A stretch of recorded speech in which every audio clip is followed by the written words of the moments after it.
আজকের কামারপুকুরের মাটি জানান দিচ্ছে অকাল রথযাত্রা করে সেই রথের উপর কিছু সুয়ার বসিয়ে জনতার মন জেতা যায় না, যাবে না, যাবে না। এই গোঘাটের মাটি তৃণমূল কংগ্রেসের শক্ত ঘাঁটি। এই গোঘাটের মাটি মমতা বন্দ্যোপাধ্যায়ের উন্নয়নের সাথী, উন্নয়নের সঙ্গী। বড় বড় কথা বলে একটা সাংবাদিক কখনো অ্যাম্বাসেডারের উপরে উঠে পড়ছে, কখনো হ্যারি পটারের মতন সন্দেশখালিতে মা বোনেরা সায়া ব্লাউজ তারা যখন পরিধান করছে সেখানে ঢুকে যাচ্ছে। এদেরকে সাংবাদিক বলতে ঘেন্না হতো। অনেক সাংবাদিক বন্ধুদের আমরা চিনি, জানি। সামনে বসে রয়েছে অনেক সাংবাদিক বন্ধু যাদেরকে আমি দেখেছি অতি বন্যার সময় কামারপুকুর হলদির চেকপোস্টে আমার সঙ্গে জীবন ঝুঁকি নিয়ে অনাথ আশ্রমে আটকে পড়া 193টি অনাথ মহিলার জন্য জীবন ঝুঁকি নিয়ে কাঁধে করে জলের বোতল পৌঁছে দিতে আমি কুর্নিশ করি সেই সাংবাদিকতাকে, আমি স্যালুট করি সেই সাংবাদিকতাকে। যে সাংবাদিকতা শুধুমাত্র তার বেড়াজালের মধ্যে আটকে না থেকে তার মমত্ববোধ, তার মানবিকতা বোধে নিজের মনুষ্যত্বের পরিচয় দিয়েছে।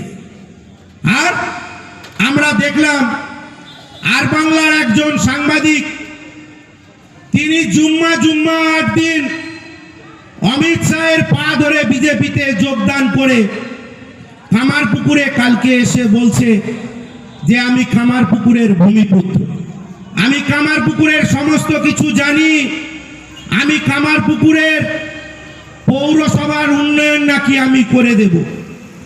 ওর বাপেরা যখন 2014 সালে রাজনৈতিক ক্ষমতায় আসীন হয়েছিল তারাও বলেছিল বছরে 2 কোটি চাকরি দেব, পাইনি।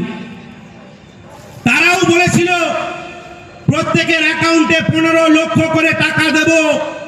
আমার মায়েরা যারা এখানে বসে আছেন আপনারা বলুন তো নরেন্দ্র মোদীর 15 লক্ষ টাকা পেয়েছেন? আপনারা কেউ পেয়েছেন? কেউ পায়নি। কালকে কে একজন সদ্য বিজেপিতে আসা একজন প্রাক্তন সাংবাদিক তিনি নাকি আমাকে ব্যক্তিগত কিছু আক্রমণ করেছেন। আমি তার সুস্থতা কামনা করছি। রাজনীতিতে আমি একজন বুথ স্তর থেকে লড়াই করে উঠে আসা রাজনৈতিক ব্যক্তিত্ব, একজন আদর্শচ্যুত মানুষের ব্যক্তিগত কুৎসার লড়াই করার জন্য আমাকে লাগবে না। আমি সংগঠন করেছি, আমার তৃণমূল কংগ্রেসের ছাত্র পরিষদ শাখা যথেষ্ট রয়েছে এদের মতন মালকে মোকাবিলা করার জন্য। মহিলা তৃণমূল কংগ্রেসের মিনতিরা রয়েছে ঝাঁটা দিয়ে এদের সোজা করে দেওয়ার জন্য। মাদার তৃণমূল কংগ্রেসকে লাগে না। আমরা মানুষের কথা বলি, মানুষকে সাথে নিয়ে চলি, মানুষের জন্য উন্নয়ন করি। আচ্ছা, বলেছে সিনেমাতলাতে নাকি বড় বড় পাকা বাড়ি যাদের তাদের বাড়ি দেওয়া হয়েছে। ভাই, পঞ্চায়েত ব্যবস্থা সম্পর্কে মিনিমাম নলেজ, মিনিমাম আইডিয়া মাথার মধ্যে থাকা দরকার।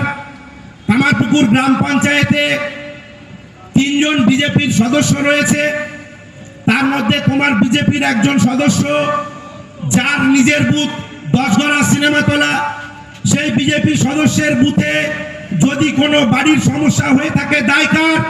সেই বিজেপির সদস্যের। অবজেকশন রেজ করতে হলে জেনারেল মিটিংয়ে পঞ্চায়েতে তার বলার জায়গা থাকে। এমন কোনো লিখিত কমপ্লেন, অভিযোগ, জানানো আবেদন তারা দেখাতে পারে না। শুধু বলার জন্য বলা, শুধু বলার জন্য বলা। আসলে খুব কাছাকাছি সিনিয়রিটা বসে আছে তো, হবু শ্বশুর বাড়ি আর কি দেখাচ্ছে জামাই কত বড় নেতা, জামাই কত বড় বিল্লি হয়েছে।